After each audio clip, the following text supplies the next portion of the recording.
Hello students, welcome to Gateway Classes. और बेटा डा में यूनिट नंबर 3 का आज लेक्चर नंबर 4 हम डिस्कस कर रहे हैं। लेक्चर नंबर 4 में अभी हम बेसिकली ग्रीडी मेथड्स पढ़ रहे हैं। ग्रीडी अप्रोच के अंदर जो कंप्यूटेशनल प्रॉब्लम है उसमें नेक्स्ट टाइप की कंप्यूटेशनल प्रॉब्लम है single source shortest path problem. इससे पहले हमने मिनिमम स्पैनिंग ट्रीज कैलकुलेट करने के लिए प्रिम्स और क्रुस्कल्स एल्गोरिथम डिस्कस किए थे। आज हम single source shortest path problem को सॉल्व करने के लिए जो डिक्स्ट्राज एल्गोरिथम है, जो आपने पहले भी पढ़ रखा है डेटा स्ट्रक्चर में, उसको हम डिस्कस करेंगे। बेटा मैंने जैसे पहले बताया था कि ये प्रिम्स क्रुस्कल डिक्स्ट्राज एल्गोरिथम आप पहले भी पढ़ चुके हैं डेटा स्ट्रक्चर में, तो उन्हीं एग्जैक्टली सेम एल्गोरिथम्स को हम यहाँ पढ़ेंगे। बस ये है कि वहां आपने जो इसकी हम कॉम्प्लेक्सिटी एनालिसिस भी करेंगे जो आपने वहां पर पहले नहीं की थी, तो यहाँ ये चीज डिफ्रेंशिएट हो जाती है। अब डिक्स्ट्रा एल्गोरिथम बेसिकली यूज किस पर्पज के लिए होता है, प्रॉब्लम पहले क्या है उसको समझ लेते हैं।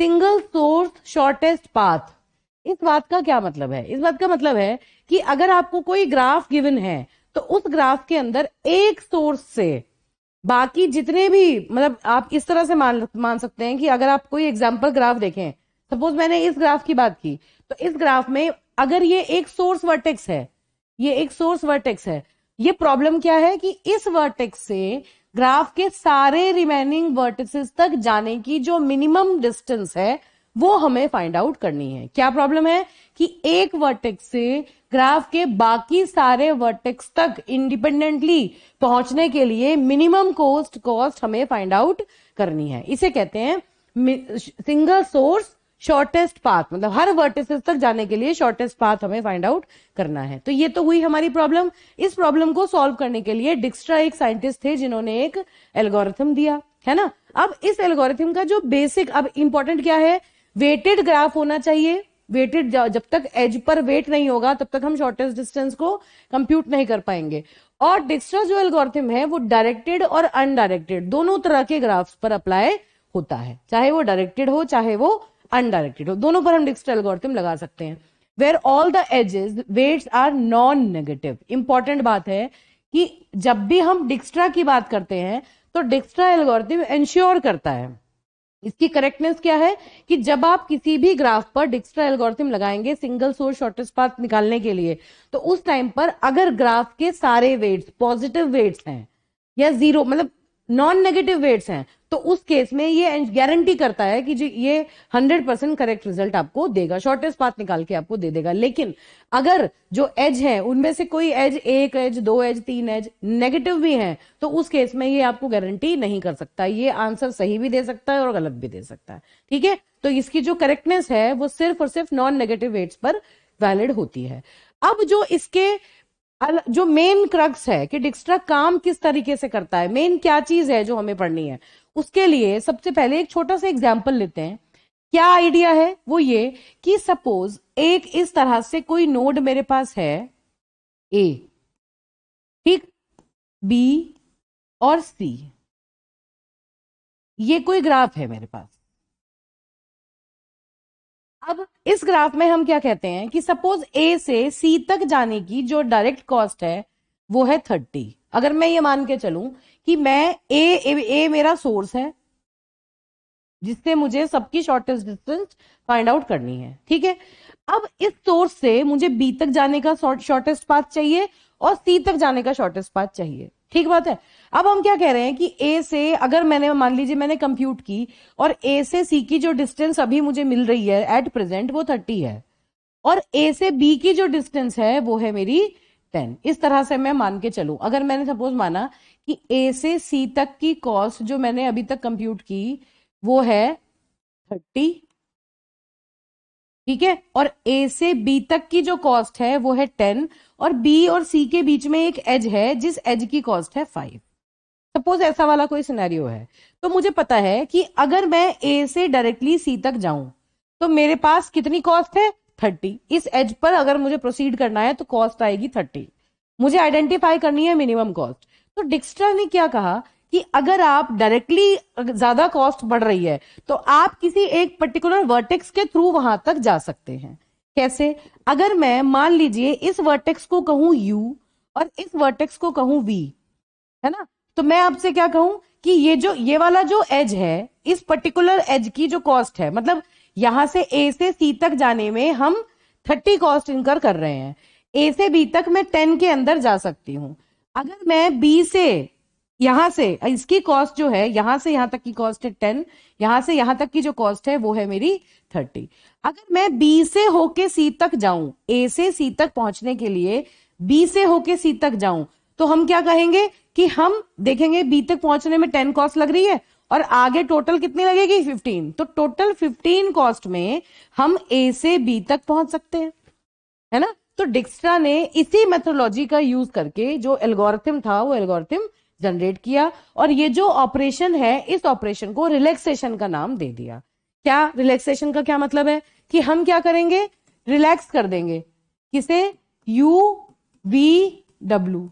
एक एज है हमारे पास यू टू वी, है ना, ये एज है यू से लेकर वी तक का, इस एज को हमें रिलैक्स कर देना है। कब रिलैक्स करना है, जब ये क्या है कॉस्ट डब्ल्यू, डब्ल्यू क्या है 5, डब्ल्यू की वैल्यू क्या है 5 है। कब रिलैक्स करना है, जब v की जो डिस्टेंस है, distance of v, see distance of v की जो डिस्टेंस है वो कितनी है 30, है ना, is greater than distance of u plus distance of u plus edge w comma u comma v। क्या मतलब हुआ कि देखो इसकी जो डिस्टेंस है वो इस टोटल डिस्टेंस से ज्यादा है। मतलब देखो v है, v की जो डिस्टेंस है वो है 30, u की जो डिस्टेंस है एट प्रेजेंट वो है 10, प्लस जो एज है उसकी कॉस्ट कितनी है 5। तो हमने क्या चेक किया, du ऑफ u क्या है हमारा यहाँ पर 10, है ना, और w of u comma v कितना है हमारा 5, कितनी आ गई टोटल 15। ये v की जो डिस्टेंस है वो कितनी थी 30, तो इसका मतलब ये बात तो ट्रू हो रही है।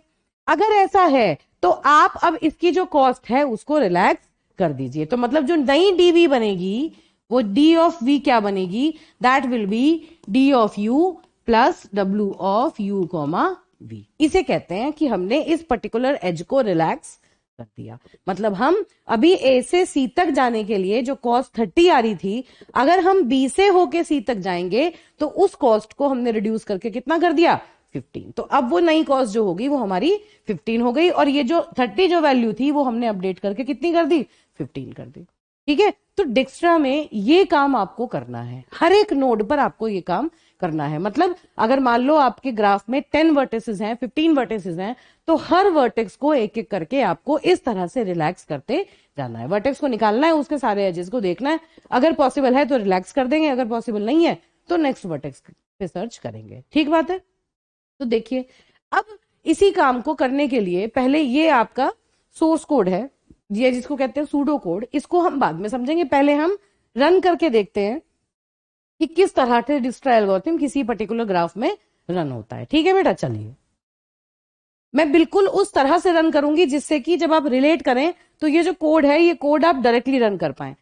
दूसरी इंपॉर्टेंट बात क्या है, हो सकता है अभी तक आपने जब भी डिक्स्ट्रा एल्गोरिथम रन किया हो ग्राफ में डायरेक्टली आपने शो किया, लेकिन डा के केस में जब एग्जाम में आता है तो इस तरह से आता है कि आप डिक्स्ट्रा एल्गोरिथम का सूडो कोड लिखिए और सूडो कोड लिखने के बाद आप उसे रिप्रेजेंट करके दिखाइए किसी एग्जाम्पल से कि किस तरह सूडो कोड इलस्ट्रेशन शो करना होता है, कि कैसे कैसे हर स्टेप इसका एक ग्राफ के ऊपर अप्लाई होगा। तो वो काम आपको यहां पर करके दिखाना है। ठीक है बेटा, तो चलिए सबसे पहले हम क्या करते हैं, ये हमारा सोर्स है, उसकी जो डिस्टेंस है वो है 0। हमेशा क्या करना है, जो सोर्स है उसकी जो डिस्टेंस है उसको हम 0 सेट कर देते हैं और बाकी ग्राफ में जितने भी वर्टेक्स हैं उनकी जो की वैल्यूज होती हैं उन्हें इनफाइनाइट सेट कर देते हैं। क्यों करते हैं, ये दिखाने के लिए कि इनिशियली सोर्स की खुद से डिस्टेंस जो है, ये जो यहाँ सर्कल बने हुए हैं इनके अंदर डिस्टेंस, फाइनल डिस्टेंसेस आके स्टोर होंगी, है ना। तो इनिशियली जब हम इनिशियलाइज करते हैं ग्राफ को तो सोर्स का जो डिस्टेंस है उसको 0 इनिशियलाइज कर देते हैं, अपने से डिस्टेंस 0 है और बाकी सबका जो डिस्टेंस है वो इनफाइनाइट है। मतलब अभी तक हमने कोई डिस्टेंस फाइंड आउट नहीं की, तो यहां पर हमने सिर्फ ग्राफ को इनिशियलाइज किया, है ना। जब हमने ग्राफ को इनिशियलाइज किया तो कुछ इस तरीके से जो वर्टिसेस थे उनकी सिचुएशन क्या थी, पहला वर्टेक्स क्या है आपका एस, उसका पेरेंट कोई नहीं है, एस का कोई पेरेंट नहीं है, मतलब हमने अभी किसी को कहीं कनेक्ट नहीं किया और जो उसकी डिस्टेंस है वो है 0। ठीक है, इस तरह से हम लिख रहे हैं। फिर इस तरह यहां पर हमें शो करना है ताकि हम एल्गोरिथम को इलस्ट्रेट कर पाए। देन ए का कोई पेरेंट नहीं है, डिस्टेंस है इनफाइनाइट। ऐसे ही बी का कोई पेरेंट नहीं है, डिस्टेंस है इनफाइनाइट। ऐसे ही सी का कोई पेरेंट नहीं है, डिस्टेंस है इनफाइनाइट। पेरेंट नहीं है मतलब हमने इसे कहीं से कनेक्ट नहीं कर रखा। पेरेंट का मतलब क्या है, अगर मैं इसे इस एज के साथ कनेक्ट कर दूं तो एक दूसरे का पेरेंट बन जाएगा, है ना। कनेक्शंस को शो करने के लिए ये पेरेंट वाली बात मैं कर रही हूं। और डी का कोई पेरेंट नहीं है और ये भी इनिशियली इनफाइनाइट से हमने पहले शुरू में सेव करा लिया। ठीक बात है। तो हमने क्या किया, पहले हमने अपने single source shortest path problem को इनिशियलाइज कर लिया। अब आप जरा देखिए क्या लिखा हुआ है, यहां देखिए। सबसे पहले आपने क्या किया, डिक्स्ट्रा एल्गोरिथम स्टार्ट होते ही आपने इनिशियलाइज किया single source shortest path problem को। क्या, हर एक वर्टेक्स के लिए आपने उसकी डिस्टेंस तो सेट कर दी, क्या, इनफाइनाइट, मतलब की वैल्यू या v dot D for every vertex the distance is set as infinite and the parent, this pi value is parent, v dot pi मतलब v का parent of that particular vertex. लिख लो, this is parent of v। उसको भी आपने नील set कर दिया। और जो आपका सोर्स वर्टेक्स था उसकी जो डिस्टेंस है उसको आपने 0 सेट कर दिया। तो ये काम करके हमने क्या किया, हमारा जो अभी ग्राफ था उस ग्राफ को हमने इनिशियलाइज कर लिया। ठीक बात है, बिल्कुल। अभी मैंने क्या काम किया है, मैंने सिर्फ इतना काम करके आपको दिखाया है। देखिए ग्राफ में ये जो ग्राफ गिवन है उसे हमने इनिशियलाइज कर लिया। जितने भी नोड्स थे उन सबके डिस्टेंसेस और पेरेंट्स की वैल्यूज को सेट कर लिया। जो सोर्स था उसकी डिस्टेंस को 0 कर लिया। ये पहली वाली जो वैल्यू है ये है पाई और दूसरी वाली जो वैल्यू है वो है डी। ठीक बात है, इस तरह से ये काम होता है, ये ध्यान रखना है आपको। ठीक बात है। अब देखिए इतना काम हो गया। अब हम इस वाले ग्राफ में आते हैं और एक एक करके डिक्स्ट्रा एल्गोरिथम को अप्लाई करेंगे। क्या करें, सोर्स की जो डिस्टेंस है वो है 0। अब हमें सबसे पहले क्या करना है, ये पूरी की पूरी एज लिस्ट थी हमारे पास, ये सारे पॉसिबल वर्टेक्स हैं। काम हमें कहां से शुरू करना है, सोर्स से शुरू करना है। तो सबसे पहले मुझे जो सोर्स वाला वर्टेक्स है उसको बाहर निकाल लेना है ना। क्यों भाई, हम ये कह रहे हैं कि मिनिमम जो डिस्टेंस है, मिनिमम वाला जो वर्टेक्स है जिसकी की वैल्यू मिनिमम है उसे एक्सट्रैक्ट करो। तो सबसे पहले मिनिमम की वैल्यू वाले वर्टेक्स कौन सा नजर आ रहा है, बाकी तो सारे इनफाइनाइट है, इसी को हमने 0 से इनिशियलाइज कर रखा है। तो हमने सबसे पहले क्या किया, इसी को एक्सट्रैक्ट कर लिया। जब हमने इसको एक्सट्रैक्ट किया तो क्या हुआ बेटा, देखिए क्या हुआ। जब आपने एस एक्सट्रैक्ट किया एस डैश 0, इसको हमने एक्सट्रैक्ट कर लिया। अब क्या बचा, कौन कौन से वर्टेक्स बचे, देखिए ए बचा, बी बचा, बी, सी और डी। जरा सिचुएशन देखते हैं। अगर मैं एक्स पर हूं तो एस से इसको अगर मैंने एक्सट्रैक्ट किया तो इससे जाने वाले जो इसके इमीडिएट नेबर्स हैं सबसे पहले उनको देखते हैं कौन कौन सी वैल्यूज ऐसी हैं जिनको हम रिलैक्स कर सकते हैं। अब हमें क्या करना है, वर्टेक्स को निकालते जाना है और उनके जो एजेस हैं, उनसे जुड़े हुए जो डायरेक्ट एजेस हैं उनको रिलैक्स करेंगे अगर रिक्वायरमेंट होगी। तो सबसे पहले देखो इसकी वैल्यू अभी क्या थी, इनफाइनाइट, इसकी वैल्यू भी इनफाइनाइट थी, इसकी वैल्यू भी इनफाइनाइट थी और इसकी वैल्यू भी इनफाइनाइट थी। अभी तक यही बात हुई थी, है ना। अब जब हमने इसको यहां से निकाला तो इसको निकालने के बाद इसकी वैल्यू चेंज होकर कितनी हो गई, 0 + 10। इसकी की है 0, इसकी की है 10, तो इसकी की कितनी थी, इनफाइनाइट। अब कितनी हो गई, 0 + 10 10। 10 की वैल्यू इनफाइनाइट से कम है तो इसको अपडेट करके हमने कितना कर दिया, 10 कर दिया। ठीक बात है। तो अब हम नई वैल्यू लिख रहे हैं। क्या वैल्यू लिख रहे हैं, किस तरह से, देखो ध्यान से देखना। क्या, अब इसका अगर मैं इसकी बात करूं तो इसका पेरेंट कौन है, अब एस। कौन पेरेंट है, एस, क्योंकि एस के थ्रू जाने पर इसकी वैल्यू इनफाइनाइट हुई है ना। और इसकी जो की वैल्यू है वो अब कितनी है, 0 + 10। ठीक बात है, 0 + 10। 0 मतलब इसकी अपनी की और 10 मतलब इसका वेट। ये जो 0 + 10 है it is less than infinite. देखो पहले कितनी थी, इनफाइनाइट थी, अब ये कितनी है, 10। क्योंकि 10, इसका क्या मतलब है कि अभी ये इनफाइनाइट डिस्टेंस पे है, इस वर्टेक्स के थ्रू यहां तक पहुंचने के लिए इसकी कॉस्ट 10 हो रही है, कम हो रही है। तो हम इसको क्या करेंगे, रिलैक्स कर देंगे। रिलैक्स करने का मतलब क्या है कि 0 + 10 अब इसकी नई कॉस्ट बन जाएगी। तो इसकी नई कॉस्ट कितनी होगी, 0 + 10, है ना। और इसी को मैंने अब डायरेक्टली, अगर मैं इसको डायरेक्टली लिखना चाहूं तो इसको हम डायरेक्टली 10 भी लिख सकते हैं। ठीक बात है। अब देखिए इसको रिलैक्स कर दिया हमने। अब अगला इमीडिएट एज कौन सा है, ये वाला, ये भी रिलैक्स हो जाएगा। इसकी कॉस्ट कितनी हो जाएगी, 5। पहले कितनी थी, इनफाइनाइट, अब हो गई 5, तो डी की कॉस्ट भी कितनी होगी, एस के थ्रू 5, है ना, डी की कॉस्ट जो है वो है 5। ठीक बात है, ये दोनों चेंज हुए, क्या किसी पे कोई दूसरे पे फर्क पड़ा, नहीं पड़ा, तो ये अभी भी वही कॉस्ट रहेगी जो पहले थी। इतनी बात हमें समझ में आ गई, अभी तक इतना काम हमने कर दिया। ये चीज है, ये एक्सट्रैक्टेड वर्टेक्स है जो हमने निकाला, और ये अभी हीप के अंदर है, ये अगर हम कोई क्यू बना रहे हैं तो उसके अंदर है, ये एक्सट्रैक्टेड है, और ये रिमेनिंग वर्टेक्सेस है जिनके ऊपर अभी हमें काम करना है।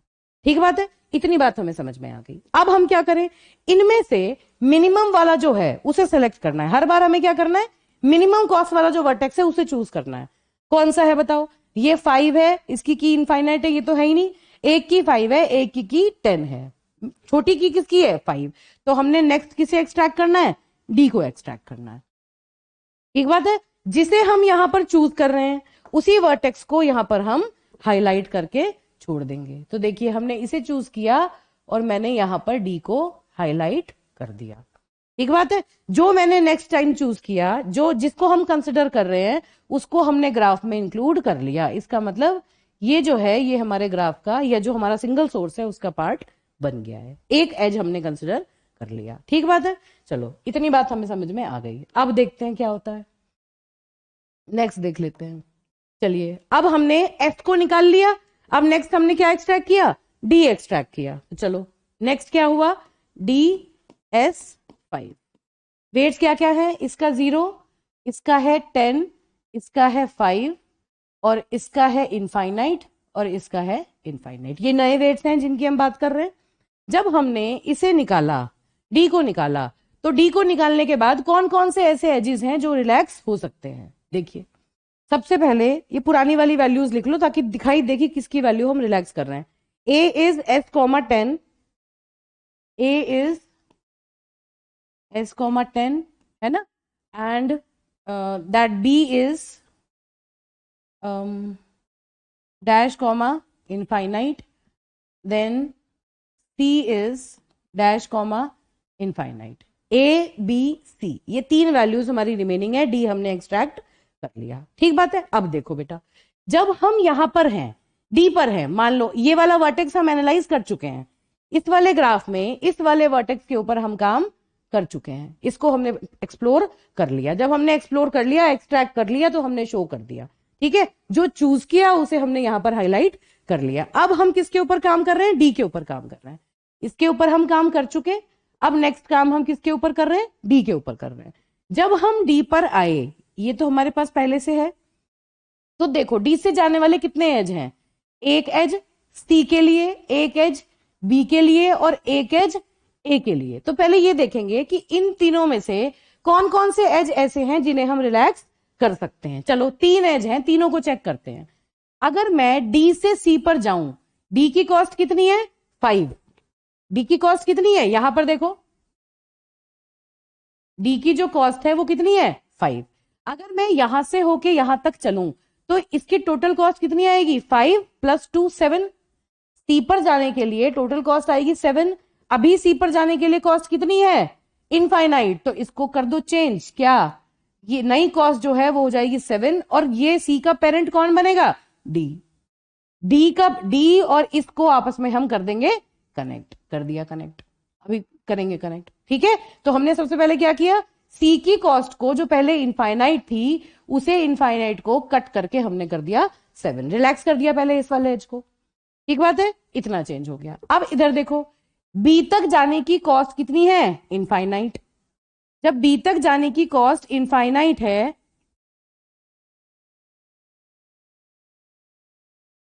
बी तक जाने की कॉस्ट इनफाइनाइट है, अगर मैं डी के थ्रू बी तक जाऊं तो 5 + 9 मतलब 14, तो इसको भी हम रिलैक्स कर देंगे। ये कॉस्ट कितनी कर दी हमने, 14। तो बी तक जाने की कॉस्ट कितनी हो गई, डी से होके जाइए और कॉस्ट हो जाएगी आपकी 14।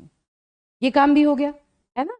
बस अब ए की कॉस्ट को देखिए, क्या ए की कॉस्ट रिलैक्स हो सकती है, अभी कितनी है, एस से होके गया था तो 10 थी, यहां से अगर होके जाएगा तो कितनी हो जाएगी, 5 + 3 8, ये कितनी है 10। तो इसका मतलब ये भी रिलैक्स हो जाएगी। तो इसे हमने क्या कर दिया, डी से होके जाएंगे तो इसकी कॉस्ट हो गई 8। ठीक है बेटा, तो हमने ये तीनों वर्टिसेस यहां से रिलैक्स हो रहे हैं, इनको हमने रिलैक्स कर दिया, डी को हमने एक्सट्रैक्ट कर लिया। इस तरह ना शो करके हम दिखा सकते हैं कि ये वर्टेक्स हम कंसिडर कर चुके और ये वाला वर्टेक्स भी हम कंसिडर कर चुके, यहां पर ये वाला वर्टेक्स हम कंसिडर कर चुके थे। ठीक है, इस तरह से शो कर सकते हैं ताकि आपको विजिबिलिटी की प्रॉब्लम ना रहे। अब देखिए यहां पर, अब इन तीनों में जो मिनिमम है उसे एक्सट्रैक्ट कर लेते हैं। तीनों का जो मिनिमम है वो कौन सा है, ये वाला सी, इसको नेक्स्ट एक्सट्रैक्ट करते हैं। ठीक बात है। अब सी जो है उसे, जिसे हमने मिनिमम चूज किया उसी को पहले हाईलाइट कर दो। सी कहां पर है आपका, दिस इज सी, डी से होके आ रहा है, तो ये जो एज है ये एज अब यहां पर हाईलाइट हो गया है ना। इस वाले आइट्रेशन में ये जो एज है, this edge has been highlighted. Clear है इतनी बात। चलिए अब आगे देखिए, चलिए अब आपने इसे भी एक्सट्रैक्ट कर लिया। अब नेक्स्ट केस में देखो क्या हुआ, अब यहां क्या एक्सट्रैक्ट हुआ, CD7, इसको आपने एक्सट्रैक्ट किया। रिमेनिंग वर्टिसेस कौन कौन से बचे, जो जो एक्सट्रैक्ट हो चुके उनसे बचे हुए जो है वो रिमेनिंग है, A और B, है ना। यहां पर इसकी डिस्टेंस कितनी है, 0, ये डिस्टेंस है आपकी, ये चेंज हो गई, कितनी हो गई, 8, this is 8, this is 14 and this is 7, ये नई डिस्टेंसेस हैं। ये वाला एज हम पहले प्रोसेस कर चुके और इस वाले एज को भी हम सेलेक्ट कर चुके हैं। ठीक है, ये एज क्या है, ये रूट दिखाने के लिए हम साथ साथ इन एजेस को इंक्लूड करते जा रहे हैं। अब देखिए बिल्कुल एग्जैक्टली ऐसे ही हमने प्रिम्स में भी किया था, मैंने सेम मेथोलॉजी यूज की है ताकि आपको किसी तरह का कोई कंफ्यूजन ना हो। ठीक है, अब देखो, अब ए और बी ये दो हैं, इन दोनों को रिलैक्स करते हैं, इन दोनों पे क्या ऑपरेशन होगा। चलिए कौन सा वर्टेक्स हमने अभी चूज किया, सी को हम चूज कर रहे हैं। सी से कहां कहां रिलैक्सेशन हो सकता है, सी से बी रिलैक्स हो सकता है और सी से 0 तो रिलैक्स होगा नहीं, क्योंकि ये ए और बी ये दोनों ऑप्शन है, जो वर्टेक्स हम निकाल चुके उनको हम रिलैक्स नहीं करेंगे। डिक्स्ट्रा क्या कहता है कि एक बार एक वर्टेक्स आप एक्सट्रैक्ट कर चुके तो उससे उस तक आने वाले एजेस को आपको रिलैक्स नहीं करना है ना। वो आप ये मान के चलेंगे वो सारे एजेस ऑलरेडी रिलैक्स हो चुके हैं। तो अब क्या हुआ, ए और बी को रिलैक्स करो, क्या ए रिलैक्स हो सकता है, नहीं हो सकता, ए के ऊपर कोई इंपैक्ट नहीं आएगा, तो ए जो पहले था वो ही रहेगा, एज इट इज रह गया। क्या बी रिलैक्स हो सकता है, बी की डिस्टेंस अभी कितनी थी 14, अगर ये यहां से होके जाएगा तो कितनी हो जाएगी 13 हो जाएगी, तो yes B can be relax, तो बी को रिलैक्स कर दो और ये वाला जो एज है इसको कंसिडर हम कर लेंगे, कैसे, सी के थ्रू जाएगा और कॉस्ट हो जाएगी 13, और यहां पर इन दोनों में से हमने मिनिमम वाला कौन सा चूज किया, देखो अब ये रिलैक्सेशन हो गया। ठीक है, अब बी तक जाने का रास्ता सी से होके जब जाएंगे तो उसकी कॉस्ट कंपैरेटिवली आपकी कम आ रही है। अब हमने इन दोनों में से छोटा वाला चूज कर लिया, कौन सा है, ए। जब ये छोटा वाला चूज करेंगे तो इसको हम हाईलाइट कर देंगे, तो हमने देखो यहां पर ये वाला जो एज है इस एज को हमने यहां पर कंसिडर कर लिया। ठीक बात है बेटा। अब इन तीनों में, इनमें से इसे हमने एक्सट्रैक्ट किया, ए को एक्सट्रैक्ट किया, next time A D8, this is extracted, और जो रिमेनिंग है, रिमेनिंग क्या है, बस खाली B रिमेनिंग है ना। B की वैल्यू अभी क्या थी,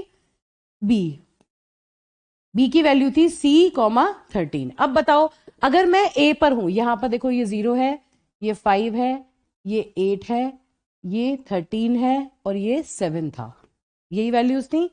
चलिए अब ये हाईलाइटेड है, ये वाला एज आ चुका, ये हाईलाइटेड है और ये हाईलाइटेड है। ठीक है, ये 3 एज अभी हम इंक्लूड कर चुके हैं। अब देखिए यहां पर आ जाइए, अब आपने इसको एक्सट्रैक्ट कर लिया, डी को एक्सट्रैक्ट कर लिया, सी को एक्सट्रैक्ट कर लिया, अब आप ए को एक्सट्रैक्ट कर रहे हैं। जब आपने वर्टेक्स ए पे काम करना शुरू किया तो वर्टेक्स ए से कौन कौन से वर्टेक्स, बचा हुआ कौन सा है, बस बी रिलैक्स हो तो हो, बाकी सारे हम ये मान के चलेंगे रिलैक्स्ड हैं।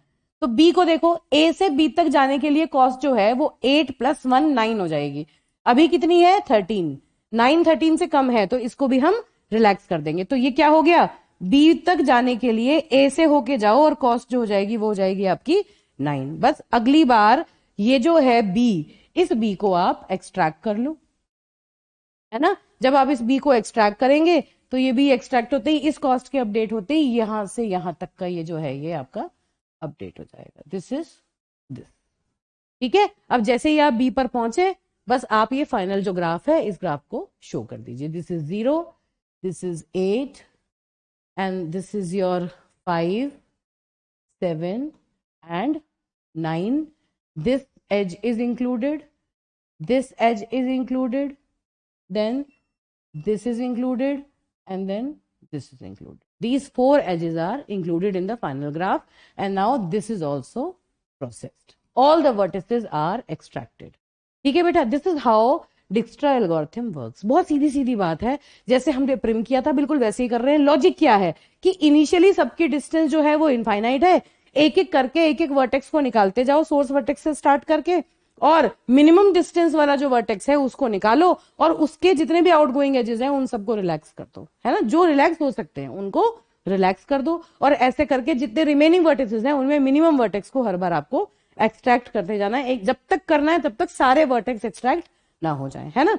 तो अब इसमें देखो, मिनिमम डिस्टेंस डी तक जाने की क्या है 5, किसके थ्रू, एस के थ्रू। मिनिमम डिस्टेंस ए तक जाने की क्या है टोटल 8, कि किसके थ्रू, पहले एस से डी पे जाओ, डी से ए पे आ जाओ, है ना। ये मिनिमम डिस्टेंस इसकी आ गई। अगर आपको बी तक जाना है तो क्या करना पड़ेगा, पहले डी तक जाओ, फिर डी से ए तक जाओ, फिर ए से बी तक चले जाओ। तो ये क्या हुआ 5 + 3 + 1, ये मिनिमम डिस्टेंस बी तक पहुंचने की हो गई। ऐसे ही अगर सी तक जाना है तो एस से पहले डी पे आओ और फिर सीधे सी पे चले जाओ। तो ये रूट भी साथ साथ हाईलाइट आपको करके दिखाना है कि किस रूट से कैसे कैसे हर स्टेप में हम प्रोसीड करेंगे। ठीक बात है। तो ये तो हो गया बेटा आपका इलस्ट्रेशन कि जब भी आप डिक्स्ट्रा एल्गोरिथम लगाएंगे तो डिक्स्ट्रा एल्गोरिथम को आपको शो कैसे करना है कि वो कैसे काम कर रहा है। अब आपको ये समझना है कि ये जो हमने काम किया वो सूडो कोड में किस तरह से लिखा जाएगा। तो देखिए, ये सूडो कोड है आपका, और सूडो कोड इंपॉर्टेंट है, एग्जाम में ये बहुत लिखने के लिए आता है। पहला पार्ट तो इसका ये है इनिशियलाइज सिंगल सोर्स, दूसरा पार्ट है ये रिलैक्स जिसके बारे में भी हमने बात की थी, ठीक है, और ये है इसका main part, this is Dijkstra algorithm, जो इन दोनों के दोनों पार्ट्स को एक एक करके कॉल करता है। चलिए अब देख लेते हैं कि ये किस तरह से काम करेगा। देखिए बेटा, सबसे पहले क्या है, ग्राफ जी के ऊपर हम डिक्स्ट्रा एल्गोरिथम लगाएंगे, और वो जो ग्राफ है इसका जो वेट ये जो है W, इसमें W और ये जो S है this is source of the graph, जो सोर्स वर्टेक्स है जिससे हमें काम करना शुरू करना है। अब देखिए, इनिशियलाइज सिंगल सोर्स मतलब सबसे पहले आप इस वाले पर्टिकुलर कोड को कॉल कर रहे हैं जो हमने सबसे पहले स्टेप में काम किया था। क्या किया था, हर स्टेप हर एक वर्टेक्स की जो की वैल्यू है उसे इनफाइनाइट सेट कर दिया था, और उसका जो पेरेंट है उसको निल सेट कर दिया। जैसे मैंने क्या किया, जैसे मान लो ए कोई वर्टेक्स है तो उसको डैश कॉमा और यहां पर 10, अगर मान लो मैंने ऐसे दिखाया तो इसका मतलब ये है उसकी की, अगर मैंने शुरू में इनफाइनाइट लगाई तो ये तो है की और ये है उसका पेरेंट। अगर निल नहीं है तो मैंने यहाँ पर डैश लिख के छोड़ दिया। जिस एज को कनेक्ट किया तो वहां पर उसका पेरेंट हमने अलग से मेंशन कर दिया था, ठीक है। और जो सोर्स वर्टेक्स है उसकी की को हमने 0 पे सेट करके छोड़ दिया। अब ये काम कर दिया, इनिशियलाइज कर दिया ग्राफ को। फिर उसके बाद S = 5, इसका क्या मतलब है, empty solution set. Solution set अभी हमारा एम्प्टी है, कोई भी एज या कोई भी वर्टेक्स अभी हमारे सॉल्यूशन सेट में नहीं है। ठीक बात है, वर्टेक्स इसमें फाइनली जो जो एक्सट्रैक्टेड वर्टेक्स आएंगे वो सॉल्यूशन सेट में आ जाएंगे। तो इसे क्या कहेंगे, एम्प्टी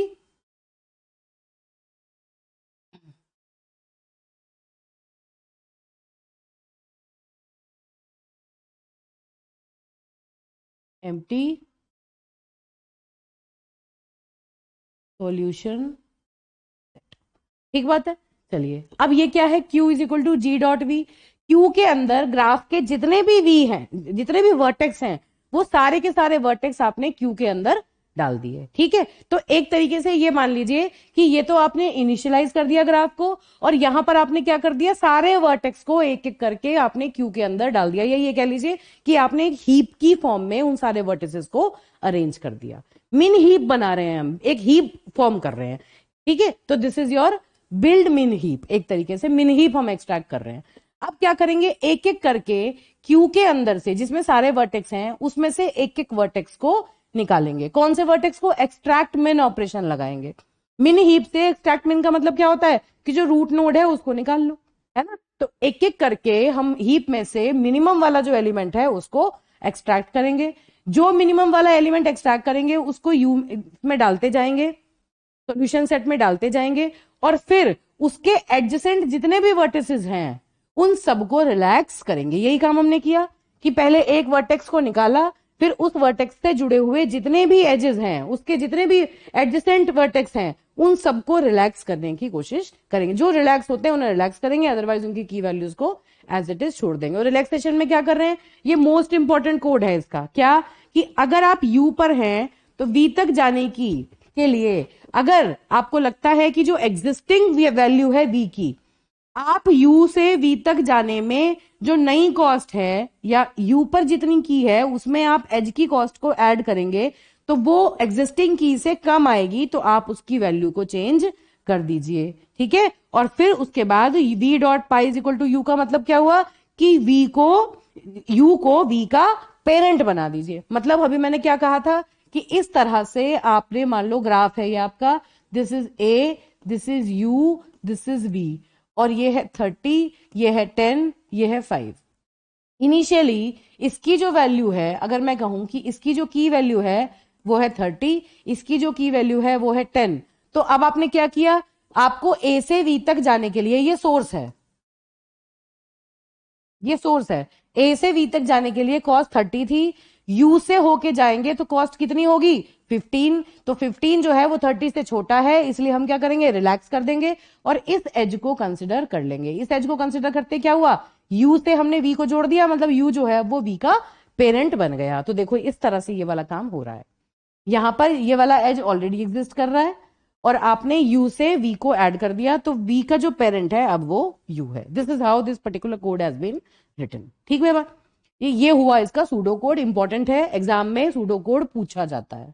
ठीक है बेटा, तो ये आप इसको एज इट इज लिख के आएंगे। अब अगला हमारा काम क्या है कि हमें डिक्स्ट्रा एल्गोरिथम की टाइम कॉम्प्लेक्सिटी को डिराइव करना है ना, एनालाइज करना है कि किस तरह इसकी टाइम कॉम्प्लेक्सिटी जनरेट हुई। तो देखिए सबसे पहले पहला स्टेप क्या है, इनिशियलाइज सिंगल सोर्स। क्या है ये, ग्राफ के हर वर्टेक्स के लिए आपको क्या काम करना है, v dot D is equal to infinite, मतलब जितने भी वर्टेक्स हैं उन सबकी जो कीज हैं उन्हें इनफाइनाइट पे सेट करना है। तो इस काम को करने में कितना टाइम लगा आपको, बीगो ऑफ v टाइम, ऑब्वियस सी बात है, v वर्टेक्स हैं, हर वर्टेक्स पे जाके उसकी की को आपको अपडेट करना है, जितने वर्टेक्स हैं उतना काम करना पड़ेगा, तो बीगो ऑफ v टाइम आपको इस काम के लिए लगा। चलिए अब रिलैक्सेशन वाले में कितना टाइम लगा, चलो अभी एक एक करके देखते हैं। अब यहां पर क्या हुआ, इसने तो आपको ले लिया बिगो ऑफ वी टाइम, है ना, इस काम ने।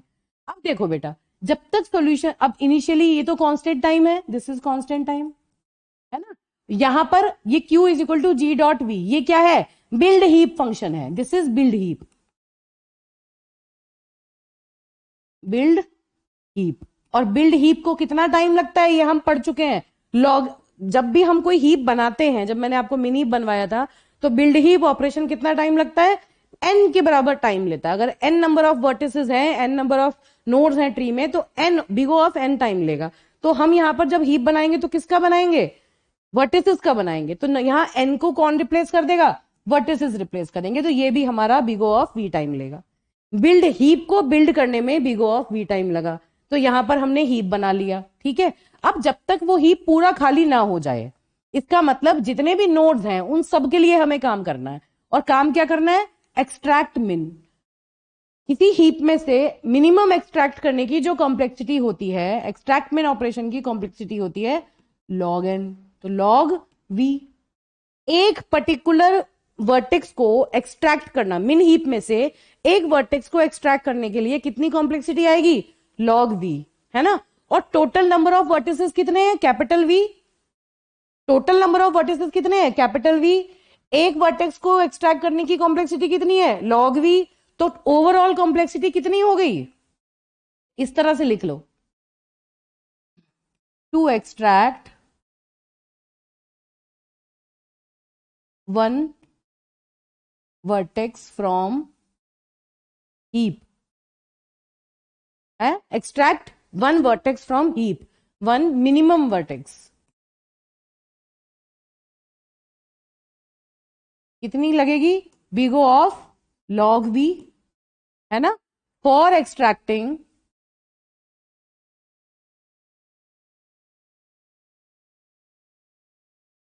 वी वर्टिसेस, कितनी कॉम्प्लेक्सिटी हो गई, वी लॉग वी, बहुत सीधी बात है। एक वर्टेक्स को एक्सट्रैक्ट करने के लिए लॉग वी लग रही है, टोटल नंबर ऑफ वर्टेक्स है V, capital V, set of vertices, तो कितनी लगेगी, वी टाइम्स लॉग वी। ये तो हो गई इनकी कॉम्प्लेक्सिटी, ठीक बात है। और अब ये काम कितना हो गया, एक्सट्रैक्टमेंट का इतना काम हुआ, पहली चीज ये वाली कॉम्प्लेक्सिटी हुई। फिर एक कॉम्प्लेक्सिटी आपकी ये हो गई बिल्ड हीप की, है ना, एक कॉम्प्लेक्सिटी आपकी ये इनिशियलाइज करने की हो गई। ये सारी कॉम्प्लेक्सिटीज ही तो आपस में ऐड होंगी।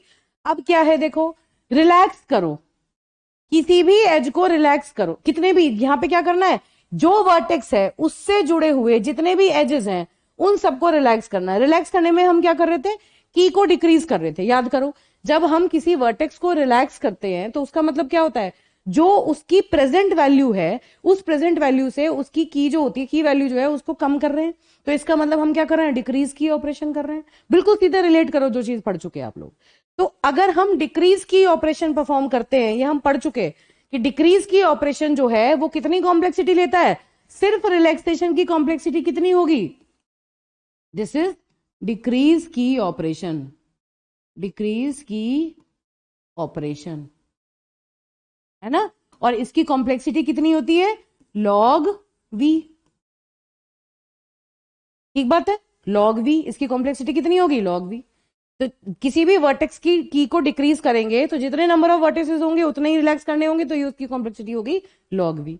अब आपको क्या करना है, हर एक एज के लिए आपको रिलैक्स करने की जरूरत पड़ सकती है, तो ज्यादा से ज्यादा कितने रिलैक्स करने पड़ेंगे, जितने नंबर ऑफ एजेस होंगे, है ना भाई। ये तो एक किसी एक एज की हमने बात की कि इतनी कॉम्प्लेक्सिटी उसमें लगेगी लगेगी, वर्टेक्स को की को अगर हम रिलैक्स करने लगे तो इतनी कॉम्प्लेक्सिटी लगेगी।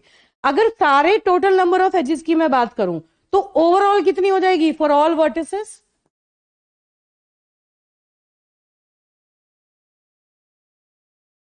सारे एजेस को अगर मैं कंसिडर करूं तो क्या होगी, ई लॉग वी, ठीक बात है। तो कितनी आगे निकल के देखो, अब देखो जरा पेन चेंज कर लेते हैं, क्या फिर से देखिए, सिंगल सोर्स को इनिशियलाइज जब किया तो उसकी कॉम्प्लेक्सिटी कितनी है, बिग ऑफ वी। फिर जब आपने हीप बनाया उसकी कॉम्प्लेक्सिटी भी बिग ऑफ वी। फिर आपने एक्सट्रैक्टमेंट ऑपरेशन किया, मिनिमम नोड को एक्सट्रैक्ट किया, उसकी लॉग वी। और कितने टोटल नोड्स थे, वी, तो वी लॉग वी होगी, सारे नोड एक एक करके एक्सट्रैक्ट होंगे तो इतनी कॉम्प्लेक्सिटी लेंगे। फिर जब आप सारे वर्टिक मैक्सिमम जितने एजेस है, मैक्सिमम क्या होगा, सारे एजेस को रिलैक्स करना पड़ेगा, उसके लिए कितनी कॉम्प्लेक्सिटी, एक एज को रिलैक्स करने के लिए, एक पर्टिकुलर नोड को डिक्रीज की ऑपरेशन करने के लिए लॉग वी कॉम्प्लेक्सिटी होती है। और नंबर ऑफ एजेस अगर सारे ई है तो टोटल सारे अगर करने पड़ेंगे तो उनकी कितनी होगी, ई लॉग वी। तो इसकी एज अ होल पूरी कॉम्प्लेक्सिटी कितनी आ गई, टाइम कॉम्प्लेक्सिटी कितनी आ गई ओवरऑल, ओवरऑल टाइम कॉम्प्लेक्सिटी इन सबको ऐड कर देते हैं, है ना। तो कितनी हो गई टाइम कॉम्प्लेक्सिटी,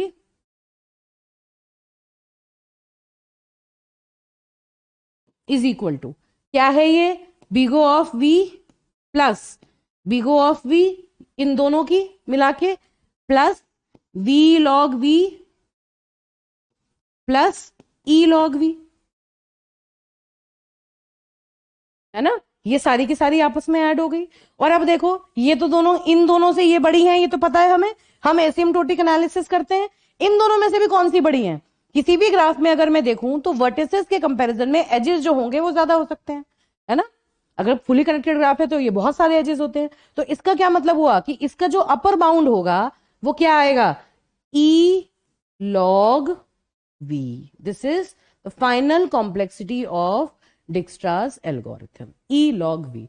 इस तरह से आप डायरेक्टली कॉम्प्लेक्सिटीज को कैलकुलेट कर सकते हैं, ठीक बात है बेटा। बस ये आपको देखना है कि उस पर्टिकुलर कोड में क्या क्या उसके कॉन्स्टिट्यूएंट्स हैं, कितनी बार एल्गोरिथम चलता है। ये चीज आपको यहां ध्यान रखनी है कि ये जो रिलैक्सेशन ऑपरेशन है ये डिक्रीज की ऑपरेशन है जिसमें लॉग वी कॉम्प्लेक्सिटी आएगी। और ये जो एक्सट्रैक्टमेंट है ये किसी हीप में से एक पर्टिकुलर नोड को डिलीट करने का ऑपरेशन है जिसमें जिसकी कॉम्प्लेक्सिटी भी लॉग एन होती है, ठीक बात है। तो इस तरह से डिक्स्ट्रा एल्गोरिथम की टाइम कॉम्प्लेक्सिटी को आप डायरेक्टली भी याद रख सकते हैं, लेकिन एग्जाम में अगर इसको डिराइव करने के लिए पूछ लिया जाए तो इस तरह से आप एक एक करके इसको डिराइव करेंगे। ठीक बात है, डायरेक्टली भी याद रख सकते हैं कि इसकी इतनी, इसकी इतनी, इस पर्टिकुलर के लिए इतनी, और इस तरह फाइनल कैलकुलेट करके इस तरह से ये जनरेट हो जाएगी। इसको ध्यान रखिएगा। चलिए अब नेक्स्ट देख लेते हैं। तो एक और ये एग्जांपल है, ये एक गिवन एग्जांपल है, इसमें डिक्स्ट्रा एल्गोरिथम आपको अप्लाई करना है और फिर फाइनली जनरेट करने के लिए इसको आप डीपीपी की तरह यूज कर लें और सॉल्व करें। ठीक है, इस एग्जाम्पल को सॉल्व करें और फिर फाइनली इसका जो सॉल्यूशन होगा वो मैं आपको इंसर्ट करके इसमें प्रोवाइड कर दूंगी। ठीक है बेटा, अब देखिए, जब भी हम डिक्स्ट्रा एल्गोरिथम की बात करते हैं तो हमने क्या कहा कि डिक्स्ट्रा एल्गोरिथम एक नेगेटिव एज पर काम नहीं करता। यही बात तो कर रहे थे हम कि हम जब नॉन नेगेटिव एजेस है तो हम डिक्स्ट्रा एल्गोरिथम को अप्लाई करते हैं। अब ये चेक करते हैं कि ऐसा क्यों है, इसके लिए इसकी वैलिडिटी चेक करते हैं। सबसे पहले ये पहला ग्राफ एग्जाम्पल मैंने लिया, इस पर हम डिक्स्ट्रा एल्गोरिथम लगा के देखेंगे कि ये किस तरह से चलता है, क्या ये सक्सेसफुली रन होता है, क्या जो आपका शॉर्टेस्ट पाथ है वो करेक्टली आएगा या नहीं आएगा। चलिए देखते हैं। सपोज मैंने इसको सोर्स वर्टेक्स की तरह चूज किया तो इसकी की हो गई 0, है ना, इसकी की हो गई इनफाइनाइट, इनफाइनाइट, इनफाइनाइट। इस तरह से हम ग्राफ को इनिशियलाइज करते हैं हमेशा। अब जब मैंने इसको इस पर्टिकुलर वर्टेक्स को एनालाइज किया तो इसमें देखो, अगर मैं डायरेक्टली एक एक करके रिलैक्स करूं, इसके एजेस को रिलैक्स करूं, तो ये एज की वेट 3 रिलैक्स हो गया, इस वाले एज को भी हम रिलैक्स कर देंगे, इसका वेट हो जाएगा 5। ठीक है, इस वाले वर्टेक्स के से जुड़े हुए ये दोनों वर्टिसेस को हमने रिलैक्स कर दिया।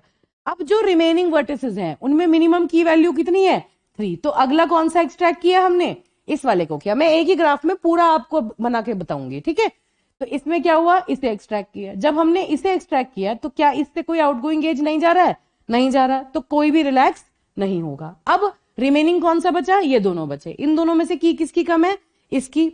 नेक्स्ट हमने इसको रिलैक्स किया, ठीक है, इसको एक्सट्रैक्ट किया। जब इसे एक्सट्रैक्ट करेंगे तो इसका आउटगोइंग एज देखो 2, 5 + 2 7, अभी कितनी है, इनफाइनाइट। तो ये भी रिलैक्स हो, ये वाला एज रिलैक्स होके कितनी हो गई इसकी, 7। ठीक बात है, और कोई एज नहीं है और कहीं पर हम कोई काम नहीं कर सकते। ये 3 वर्टेक्स ऑलरेडी एक्सट्रैक्ट हो चुके हैं। अब हमने ये वाला भी एक्सट्रैक्ट कर लिया। जब हम इसे एक्सट्रैक्ट कर रहे हैं, ध्यान से देखना, अब जब मैंने इसको एक्सट्रैक्ट किया तो इसकी कॉस्ट कितनी थी, 7। अब इसका ये आउटगोइंग एज है 7 - 3 4। तो देखो ऑलरेडी 3 है, अब जो नई वैल्यू आई है वो इससे ज्यादा है। इसका मतलब सक्सेसफुली डिक्स्ट्रा एल्गोरिथम यहां पर चल रहा है ना, डिक्स्ट्रा एल्गोरिथम इज वर्किंग। यहां पर इस पर्टिकुलर ग्राफ पर वो काम कर रहा है। तो अब हम ये कैसे कह सकते हैं कि नेगेटिव एज पे काम नहीं करता, ये तो काम कर रहा है ना। तो ये कौन सा एग्जाम्पल है जहां पर नेगेटिव एज है लेकिन डिक्स्ट्रा एल्गोरिथम काम कर रहा है। अब ये एक दूसरा एग्जाम्पल लेते हैं, बिल्कुल सेम यही कोड है, यही ग्राफ है, बस मैंने इस पर्टिकुलर फील्ड की वैल्यू जो है, ये जो एज है इसकी मैंने जो कॉस्ट है वो मॉडिफाई कर दी। अब देखो इस केस में क्या होगा, फिर से दोबारा से वैसे ही करते हैं। सबसे पहले इसकी डिस्टेंस 0, इन सब की इनफाइनाइट, सब ठीक है। इनिशियली हमने इसको इनिशियलाइज कर लिया ग्राफ को। अब हमने इसको सोर्स वर्टेक्स माना, इसको सोर्स वर्टेक्स माना, इसको हम सोर्स वर्टेक्स मान रहे थे। ठीक है, अब यहां से इस वाले एज को रिलैक्स किया, इसकी क्या हो गई 3। इस वाले एज को रिलैक्स किया, इसकी कॉस्ट हो गई 5। ठीक बात है। अब इन तीनों में मिनिमम कौन सा है, बी को एक्सट्रैक्ट किया। जब बी को एक्सट्रैक्ट किया तो बी की कोई भी आउटगोइंग एज नहीं है, इन दोनों में से कोई सा भी रिलैक्स नहीं हुआ। अब हमने सी को एक्सट्रैक्ट किया। जब हम सी को एक्सट्रैक्ट करते हैं तो ये 5 + 2 7 हो जाता है ना, और ये बाकी सारे एक्सट्रैक्ट हो चुके थे। अब जब मैं डी को यूज करूं, सपोज मैंने डी को यूज किया, डी को एक्सट्रैक्ट किया, तो देखो डी को एक्सट्रैक्ट करने के बाद अब मैं अगर इसको रिलैक्स करने की कोशिश कर रही हूं इसके आउटगोइंग एज पर, तो कितना हो रहा है, 7 - 6 = 1। क्या हो रही है, ये 1 हो रही है। This particular value, this value is changing to 1, है ना। इसका मतलब ये वाला वर्टेक्स रिलैक्स हो रहा है। Why this particular vertex is getting relaxed? क्यों, इसकी जो की वैल्यू है वो चेंज क्यों हो रही है, जबकि ये वर्टेक्स हम एक्सट्रैक्ट कर चुके। इसका मतलब अभी तक हमारा काम कंप्लीट नहीं हुआ। डिक्स्ट्रा क्या कहता है कि जब एक वर्टेक्स, एक बार वर्टेक्स आपने एक्सट्रैक्ट कर लिया तो उस पर आने वाले सारे एजेस उसे रिलैक्स नहीं कर सकते, जबकि यहां पर अगर हम एक और बार रिलैक्स कर रहे हैं तो उसकी की वैल्यू जो होती है वो चेंज हो रही है। इसका मतलब क्या, ये चेंज नहीं होनी चाहिए थी। इसका मतलब एक बेटर पाथ हमें मिल रहा है अभी भी, जबकि डिक्स्ट्रा ने काम करना यहां पर बंद कर दिया। तो यहां पर डिक्स्ट्रा काम कर रहा था, है ना। तो लिख देते हैं डिक्स्ट्रा एल्गोरिथम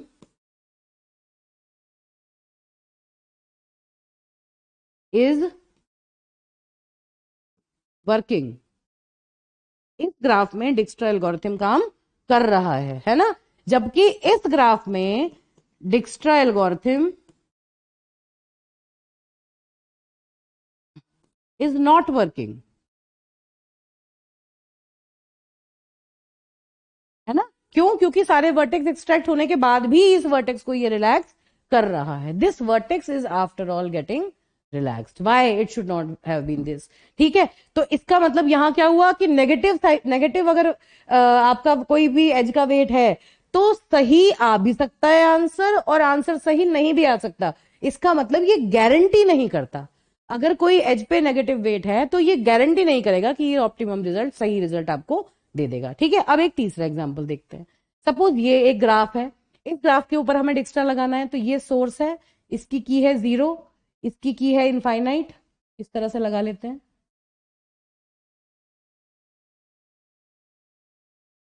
की है 0, इसकी इनफाइनाइट, इसकी इनफाइनाइट, इसकी इनफाइनाइट। ठीक है, सबसे पहले हमने क्या किया, इस वाले एज को, इस वाले पर्टिकुलर नोड को कंसिडर किया। इस नोड को कंसिडर करने से पहली बार जब चला तो ये इसकी रिलैक्स होके कितना हो गया, 1। ठीक है, और कोई एज यहां पर नहीं जा रहा, ये वाला एज हमने रिलैक्स कर दिया। अब हमने बाकी जितने भी रिमेनिंग है ये काम कर चुका, रिमेनिंग में से हमने बी को एक्सट्रैक्ट किया। जब बी को एक्सट्रैक्ट करेंगे तो ये 2 वाला जो है, ये एज जो है ये रिलैक्स होगा। कैसे? अभी इसकी की कितनी है, 1, 1 + 2 इसकी कितनी हो गई, 3, इसकी अपडेट होके 3 हो गई, है ना। अब ये भी एक्सट्रैक्ट हो चुका, अब इसमें देखो इसका भी काम खत्म हो चुका है, तो मतलब इसकी जो वैल्यू है वो अपडेट नहीं होनी चाहिए। कुल मिला के बात ये है कि ये जो 1 है ये ऑप्टिमल वैल्यू आ जानी चाहिए। अब यहां पर देखो 3 और इनफाइनाइट में से छोटा कौन सा है, 3, तो हमने इसको एक्सट्रैक्ट किया। जब हमने इसे एक्सट्रैक्ट किया तो 3 + 3 इसकी वैल्यू चेंज होकर कितनी हो गई, 6, रिलैक्स हो गया। और इसकी वैल्यू कितनी हो गई, 3 + 2 कितनी हो रही है, सॉरी 3 - 4। ये देखो इस एज की जो कॉस्ट है, जो एज की वेट है वो क्या है, -4। तो 3 - 4 कितनी आएगी, -1। जबकि यहां कितनी है, 1, तो ये तो रिलैक्स नहीं होना चाहिए था, है ना। ये अपडेट होके क्या हो रही है, -1, है ना। और ये अपडेट नहीं होनी चाहिए थी। जो वर्टेक्स ऑलरेडी एक्सट्रैक्टेड है उसकी जो आपने, उसका जो वेट है वो अब कम नहीं होना चाहिए, उसकी जो की वैल्यू है that should not be relaxed. अब आपको क्या चीज ध्यान रखनी है, ये ध्यान रखना है हमेशा कि जब भी हम किसी भी ग्राफ में देखें, अगर आपसे कोई कहे कि क्या डिक्स्ट्रा एल्गोरिथम नेगेटिव वेट वाले ग्राफ पे या किसी ग्राफ में जिसमें नेगेटिव एज है उसके लिए करेक्टनेस देता है, नहीं, ये इंश्योर नहीं करता कि आंसर सही आएगा। हमेशा single source shortest path problem का करेक्ट आंसर आपको मिलेगा, लेकिन सही मिल भी सकता है, नहीं भी मिल सकता। लेकिन अगर इन केस ग्राफ में कहीं पर नेगेटिव वेट साइकिल है, देखिए ये एक साइकिल है और ये साइकिल का जो वेट है वो नेगेटिव है, total weight of the cycle is negative. कैसे? ये देखिए, इसको अगर मैं एक्सट्रैक्ट कर लूं, इतने को देखो बेटा, सिर्फ इतना साइकिल मैंने देखा, क्या है ये क्या है, नेगेटिव वेट साइकिल है। कैसे? बी, और ये है आपका सी, और ये है आपका -4, और ये था आपका 2। ये एक साइकिल है, देखो एरोज की डायरेक्शन से ये एक साइकिल है, और इसकी जो टोटल कॉस्ट है साइकिल की वो कितनी है, 2 - 4 मतलब -2। ऐसे साइकिल को क्या कहते हैं, negative weight cycle, negative weight cycle. तो अगर नेगेटिव वेट साइकिल है तो उस केस में 100% आप देख के बता सकते हैं कि डिक्स्ट्रा एल्गोरिथम कभी भी सिंगल सोर्स शॉर्टेस्ट पाथ का करेक्ट रिजल्ट नहीं देगा। तो आप अगर पॉजिटिव वेट्स हैं आपके ग्राफ में तो आप इंश्योर कर सकते हैं कि डिक्स्ट्रा सक्सेसफुली काम करेगा। नेगेटिव के केस में अगर नेगेटिव वेट साइकिल प्रेजेंट है तो आप ये कह देंगे कि बिल्कुल काम नहीं करेगा। और अगर साइकिल भी नहीं है, खाली नेगेटिव वेट्स दे रखे हैं, साइकिल फॉर्म नहीं कर रहा है, नेगेटिव साइकिल, साइकिल भी नेगेटिव साइकिल होना चाहिए, टोटल वेट उसका नेगेटिव होना चाहिए, तो उस केस में आप श्योरली कह पाएंगे कि डिक्स्ट्रा एल्गोरिथम काम नहीं करता। ठीक बात है। तो हम क्या लिख सकते हैं, इस बात को ओवरऑल क्या कह सकते हैं, इसका डिसएडवांटेज बता सकते हैं, disadvantage of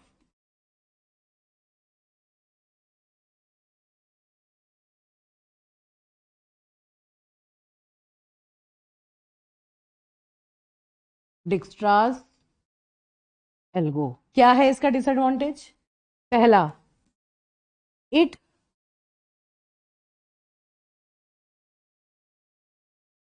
doesn't ensure correct result if negative weights are present in the graph edges. ठीक है, पहली बात. दूसरा, इट मे और it may not produce correct result, है ना. इट मे क्या एंश्योर नहीं करेगा कि करेक्ट रिजल्ट आएगा या नहीं आएगा, हो भी सकता है नहीं भी, ठीक बात है. But if negative weight cycle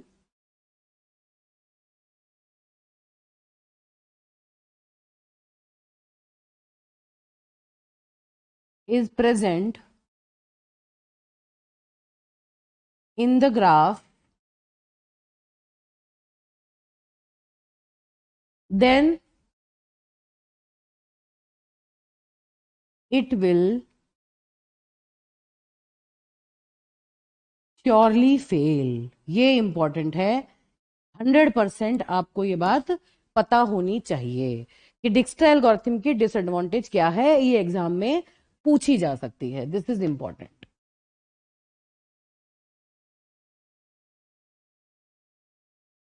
ठीक है बेटा, चलिए अब देखिए. तो AKTU में किस तरह के PYQs पूछे गए हैं. What are the single source shortest path. क्या होता है सिंगल सोर्स शॉर्टेस्ट पाथ. एक ग्राफ बना के आपको ये बताना है कि एक सोर्स से बाकी जितने भी डेस्टिनेशंस है, बाकी जितने भी रिमेनिंग नोड्स हैं, उन तक जाने का शॉर्टेस्ट पाथ हमें निकालना है. Write down Dijkstra's algorithm for it. आपको सिर्फ डिक्स्ट्रास एल्गोरिथम को लिखना है. ठीक है, ये आया है आपका 22-23 में क्वेश्चन. अब देखिए लेटेस्ट क्वेश्चन क्या आया है. और भी क्वेश्चंस आए हुए होंगे पुराने पेपर्स में जिसमें कि ग्राफ आपको दिए हैं और डिक्स्ट्रा एल्गोरिथम अप्लाई करना है आपको डायरेक्टली. ठीक है, write an algorithm of Dijkstra and implement it by taking an example. देखिए क्या करना है आपको. डिक्स्ट्रा का एल्गोरिथम लिखना है और ये इंपॉर्टेंट है, implement it by taking an example. मतलब एल्गोरिथम को पूरा रन करके दिखाना है, जैसा कि मैंने आपको अभी रन करके दिखाया. ऐसा नहीं है कि बस आपको खाली नोड दिखाने और डायरेक्टली रिलैक्स करके दिखाना है, ऐसा नहीं है. स्टेप बाय स्टेप आपको दिखाना है कि कौन सा वर्टेक्स आपने कब एक्सट्रैक्ट किया और उससे आपके ग्राफ में क्या चेंजेस आए. ठीक है बेटा, तो दैट्स ऑल फॉर नाउ. और नेक्स्ट लेक्चर में हम बेलमैन फोर्ड एल्गोरिथम पढ़ेंगे.